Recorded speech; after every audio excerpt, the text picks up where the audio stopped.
नमस्कार, मैं हूं आपके साथ कंचन भारद्वाज। स्वागत करती हूं आपका वन इंडिया हिंदी में। हरियाणा की राजनीति का पारा तेजी से ऊपर चढ़ रहा है क्योंकि यहाँ के क्षेत्रीय दल राष्ट्रीय दलों से जंग के लिए तैयार हैं। राजनीति के इस कुरुक्षेत्र से आज हम बात कर रहे हैं रोहतक की, जहां से दीपेंद्र सिंह हुड्डा सांसद है। दीपेंद्र सिंह कांग्रेस के युवा सांसदों में से एक हैं, जिन्होंने महज 27 साल की उम्र में लोकसभा का चुनाव जीता था। 2005 में उनकी ये पहली जीत थी जो उन्हें दिल्ली लेकर आई। तब से लेकर अब तक दीपेंद्र सिंह हुड्डा 3 बार लोकसभा चुनाव जीत चुके हैं। 2014 के चुनाव में उन्होंने बीजेपी के ओम प्रकाश धनखड़ को करीब 1,70,000 वोटों से हराया था। करीब 4,90,000 वोटों के साथ हुड्डा तीसरी बार सांसद बने थे। उनकी इस जीत में योगदान था 15,67,504 लोगों का, जिनका नाम मतदाता सूची में था। इनमें 8,50,125 पुरुष और 7,17,379 महिलाएं शामिल थी। पिछले चुनाव में कुल 67% वोट पड़े। दीपेंद्र सिंह हुड्डा बीटेक इंजीनियर हैं। साथ ही वो अमेरिका की इंडियाना यूनिवर्सिटी से MBA कर चुके हैं। जिस तरह पढ़ाई लिखाई में उनका प्रदर्शन बेहद उम्दा रहा है, उसी तरह सदन के भीतर भी वो काफी सक्रिय रहे हैं। मई 2014 से दिसंबर 2018 तक 80% उपस्थिति उन्होंने सदन में दर्ज कराई है। साथ ही साथ उन्होंने मात्र 52 परिचर्चाओं में हिस्सा लिया, जबकि राज्य का औसत 58.5 और राष्ट्रीय औसत 63.8 था।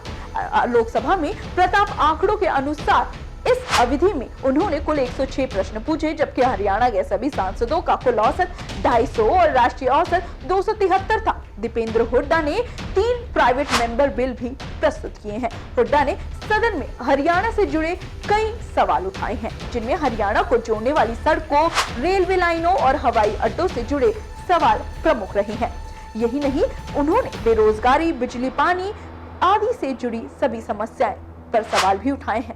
अब अगर रोहतक के चुनावी इतिहास की एक झलक देखें तो आपको यहाँ केवल हुड्डा परिवार की सल्तनत ही दिखाई देगी। 1952 से लेकर अब तक यहाँ 16 बार लोकसभा चुनाव हुए, जिनमें से 9 बार ये सीट हुड्डा परिवार के खाते में गई। पहले रणबीर सिंह हुड्डा, फिर उनके बेटे भूपेंद्र सिंह हुड्डा आए। वो रोहतक में सबसे लंबे समय तक सांसद रहे। उनके बाद अब रणबीर सिंह के पौत्र दीपेंद्र सिंह हुड्डा यहाँ से सांसद हैं। हालांकि बीच बीच में इस सीट से जनसंघ जनता पार्टी, समाजवादी जनता पार्टी और इंडियन नेशनल लोक दल के प्रत्याशी भी जीते। रोहतक संसदीय क्षेत्र की कुल जनसंख्या करीब 23,15,269 है, जिनमें 59.79% लोग ग्रामीण इलाकों में रहते हैं, जबकि 30.21% आबादी शहरी इलाकों से आती है। रोहतक भले ही जनरल सिटी है, लेकिन यहाँ पर अनुसूचित जाति के लोगों की संख्या 19.26% है। कुल मिलाकर रोहतक में असली वोट बैंक किसानों का है। मोदी सरकार ने अंतरिम बजट में किसानों को मनाने की तो बहुत कोशिश की है, लेकिन ये कोशिशें रोहतक में सफल होंगी या फिर नहीं, ये कहना अभी तो मुश्किल है। इसके 2 कारण हैं। पहला, बीजेपी अब तक इस सीट पर सफल नहीं हो पाई है, और दूसरा, दीपेंद्र सिंह हुड्डा के लिए कांग्रेस पूरा जोर लगाने की तैयारी में है। लेकिन हाँ, INLD को यहाँ पर नजरअंदाज मत कीजिएगा। ये क्षेत्रीय पार्टी भी किसी भी राष्ट्रीय दल से सीट छीनने के दमखम रखती है। फिलहाल इस बार इतना ही। फिर मिलेंगे लोकसभा की अगली सीट के पूरे प्रोफाइल के साथ।